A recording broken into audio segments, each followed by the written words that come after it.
happening, gang? It's your boy Retro back again with another reaction video. Yeah. Today we got another huge update. You guys can probably already tell that it is going down. Just by that title alone, you guys are definitely going to want to see this one. It looks like that criminal investigation into the corrupt New York Attorney General Letitia James has now uncovered a fraud trail that's leading directly back to her doorstep, guys. I'm excited to get into this one, so we're not straight into it. All I ask that you guys please hit that like button, hit that subscribe button. Without further ado, let's hop straight into it, folks. Check this one out.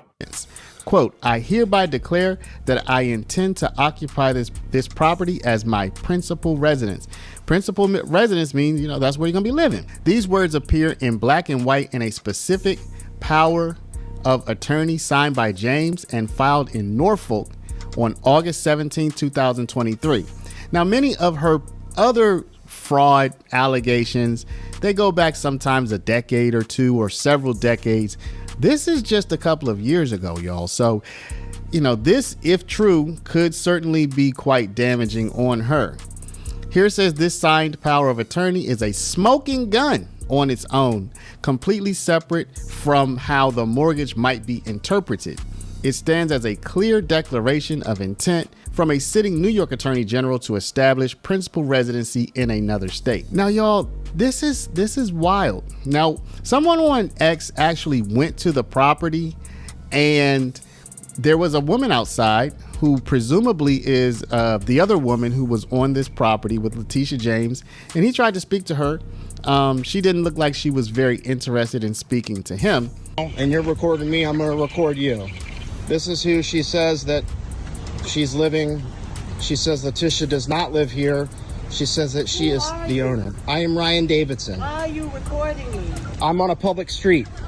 But You came outside your house. Well, I appreciate you talking to me, ma'am. But at any rate, the property does exist. The woman who is on the document with Letitia James does apparently exist. And if this is the same Letitia James as the New York Attorney General, then you do have to wonder, like, how can you make a Virginia property your principal or primary residence if you are the Attorney General of New York and live in New York? So here it says, importantly, this is not an isolated incident.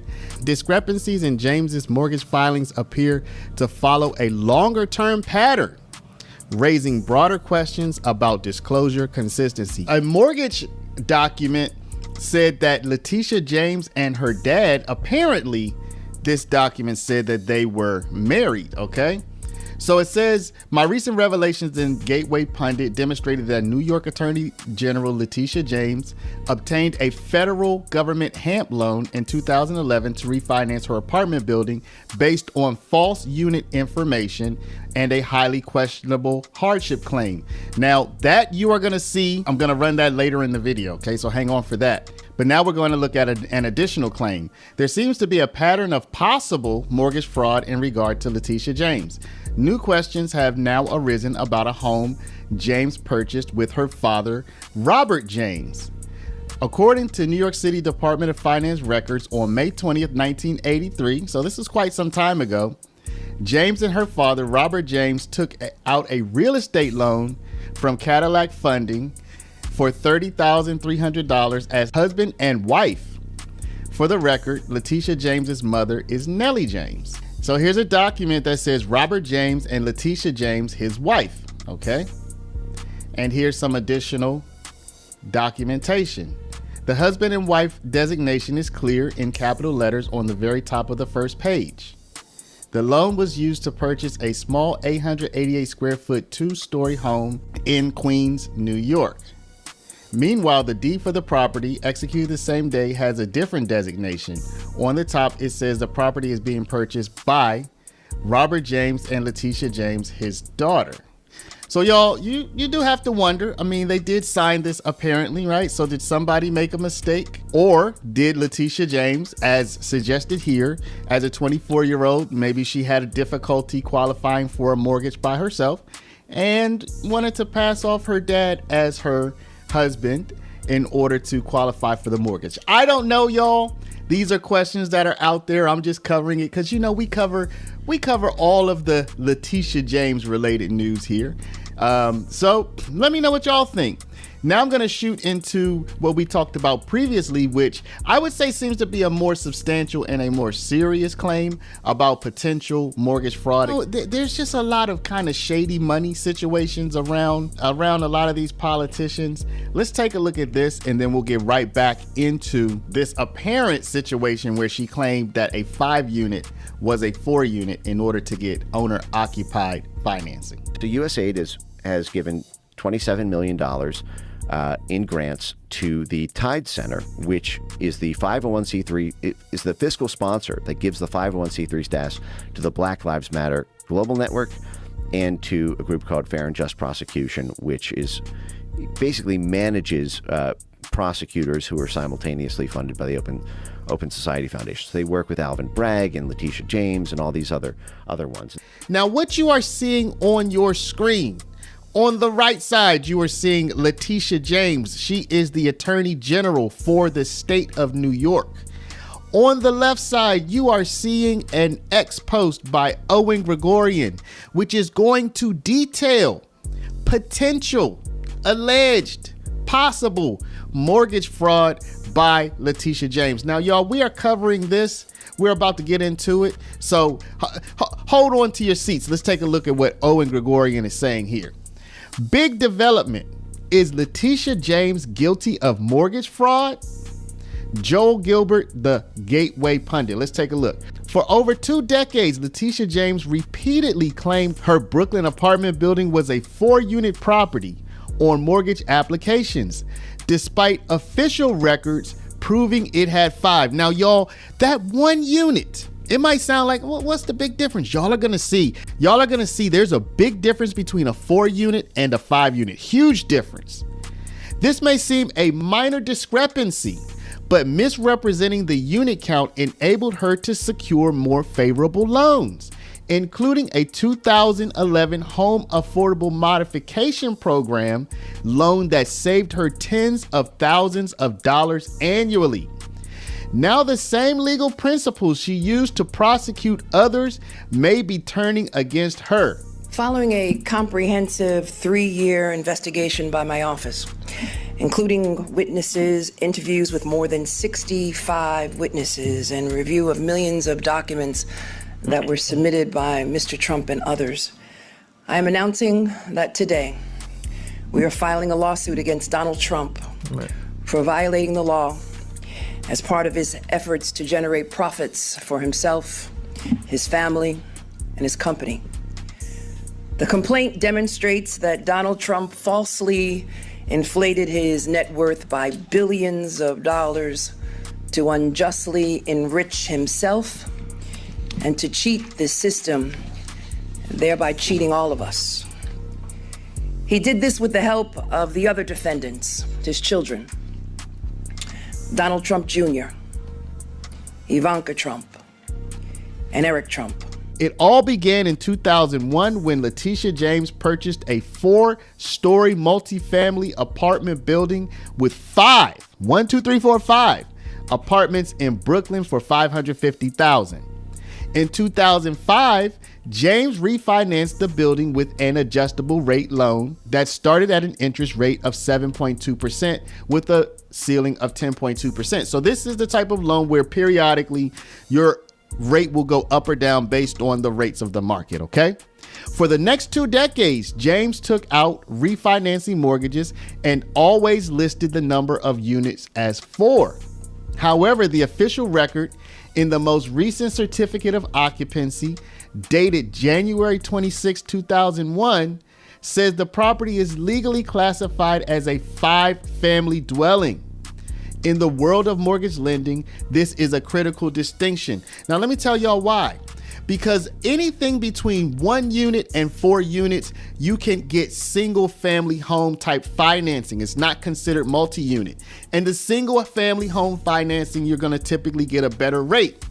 5 units and above, you're gonna get a multi-family type of financing, which will usually have a higher rate. Higher rate means you pay more interest. More interest means more money out of your pocket.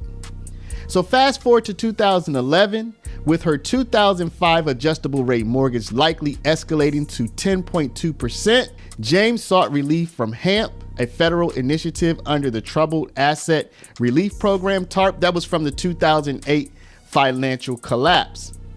HAMPs, however, had strict eligibility requirements.